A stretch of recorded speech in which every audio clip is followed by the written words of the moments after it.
Hello students, good morning. Once again I welcome you in the today's science class. As you know, last time we start our next lesson chapter number 13, that is time and motion. और उसमें बेटा हमने पढ़ा था about the definition of the motion, slow motion, fast motion. और अब आज हम अपना नेक्स्ट टॉपिक शुरू कर रहे हैं और उसका नेम होगा स्पीड. और स्पीड के बारे में आपको डेफिनेशन पता है. उससे हम पहले कुछ बात करें. अगर कोई भी ऑब्जेक्ट कितना फास्ट चल रहा है या कितना स्लो चल रहा है तो उसके लिए हमें 2 पॉइंट्स की बात पता होनी चाहिए. First number, distance travelled by the object means to know how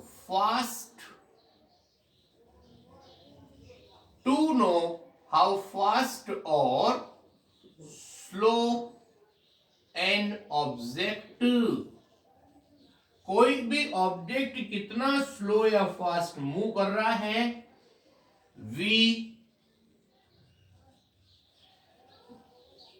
must know, we ought to know following points. इतनी बात समझ आ गई. फर्स्ट नंबर होगा distance travelled by the object. Distance travelled by the object मतलब हमें कहने का मतलब क्या हुआ कि यहां पर कोई भी ऑब्जेक्ट कितना फास्ट चल रहा है, स्लो चल रहा है, उसके लिए दो बातें पता होनी चाहिए. उसमें फर्स्ट है distance travelled by the object और next number time taken by the object. Time taken by the object. इतनी बात समझ में आ गई. इस सबकी बात समझने के बाद हम इसकी डेफिनेशन लिखते हैं. द डिस्टेंस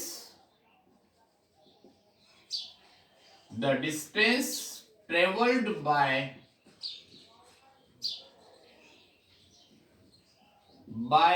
एन ऑब्जेक्ट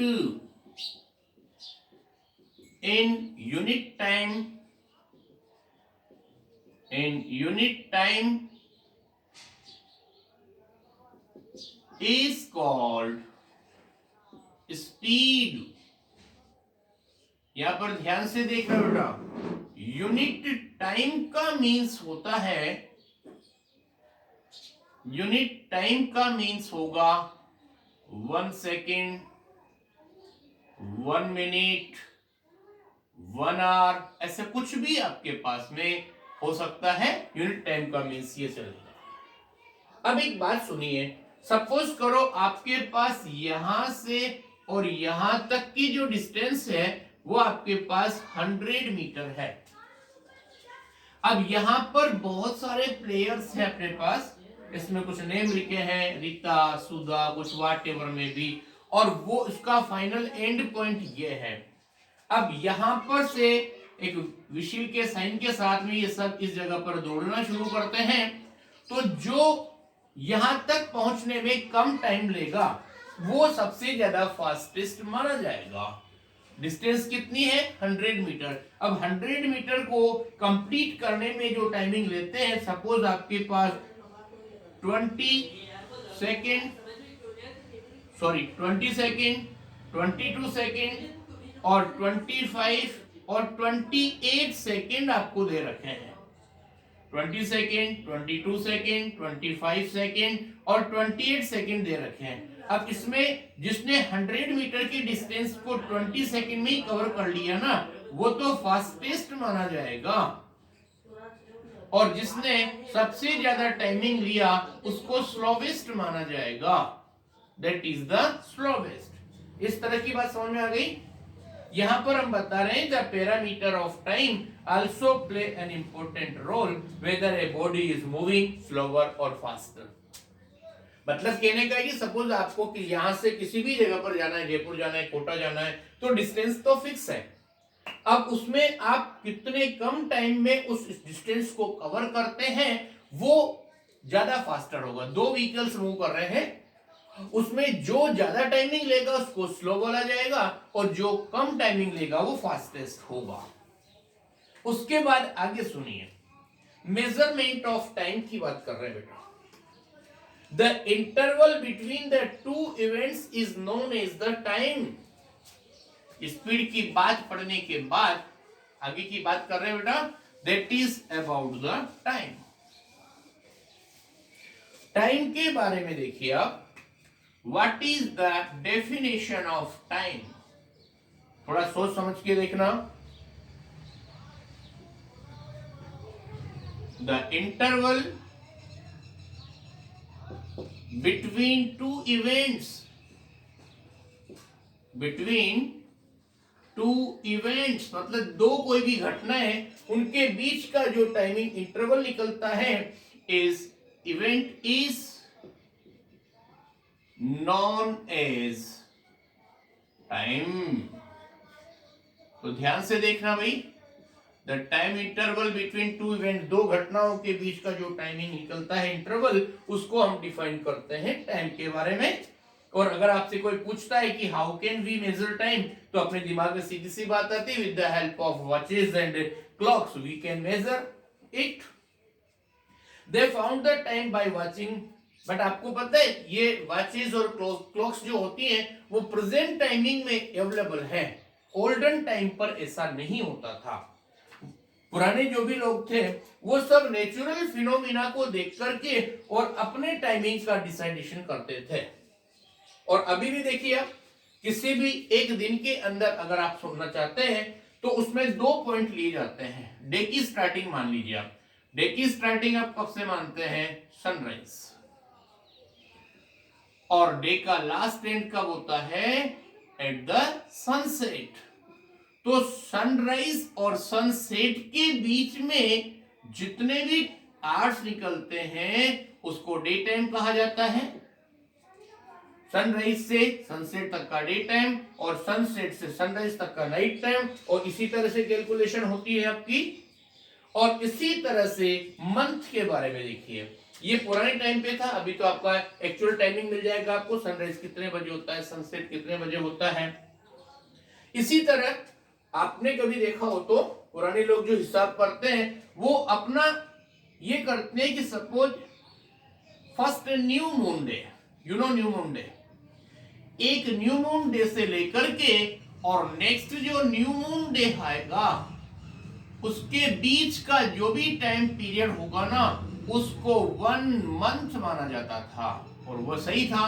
और यहां पर इसको 1 डे माना जाता है। इतनी बात समझ में आ गई। उसके बाद नेक्स्ट नंबर आया, that is about the year. और ईयर का आप जानते हैं, time taken by the earth. Year की बात करें, that is the time taken by earth, time taken by the earth to complete 1 revolution, 1 revolution around the sun, around the sun is called, this is known as a year। मतलब अर्थ जब सन के चारों तरफ एक round पूरा complete कर लेती है उसी को हम क्या बोलते हैं, 1 ईयर। अब आपको पता है उसके बाद धीरे धीरे डेवलपमेंट हुआ और एक बेसिक प्रिंसिपल काम में लिया गया, that is the what, periodic nature of the some natural things. किसी भी चीज की पेरियोडिक मोशन ले लिया हमने और उसी के बेस पर आगे की टाइमिंग में कुछ एंशिएंट लोगों ने कुछ डिवाइस बनाए, आपने नाम सुना है, sundial, hour glasses, water clock, ऐसी थी जिसको उस टाइम पर टाइमिंग मेजर करने के लिए काम में लिया जाता था। और ध्यान से सुनना, clocks, the working of clocks is rather complex, मतलब कि जो वर्किंग ऑफ क्लॉक्स है वो काफी टिपिकल होती हैं, but all the clocks are made on the one principle, that is the periodic motion. और पीरियोडिक मोशन एक ऐसी मोशन होती है जो पर्टिकुलर टाइम से कंप्लीट होती है, that is the periodic motion of the object. A well-known device which produce periodic motion is simple pendulum।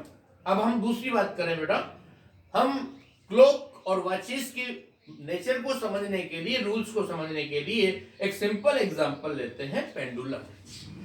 देखिए पेंडुलम क्या होता है, बहुत सिंपल सी बात बता दें हम आपको।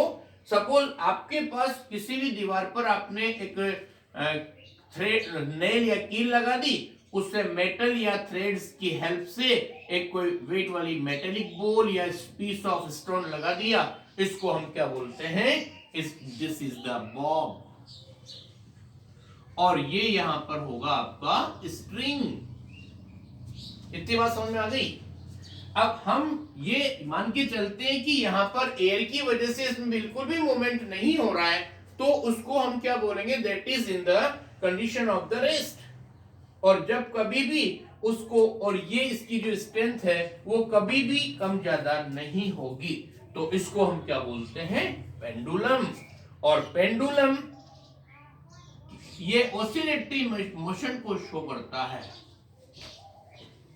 ऑसिलेटरी मोशन का मतलब क्या होता है, like this one, suppose this is one pendulum, और इसको हमने इस तरफ से छोड़ दिया, तो ये इस तरह की जो मोशन होगी इसको बोलते हैं टो एंड फ्रो मोशन।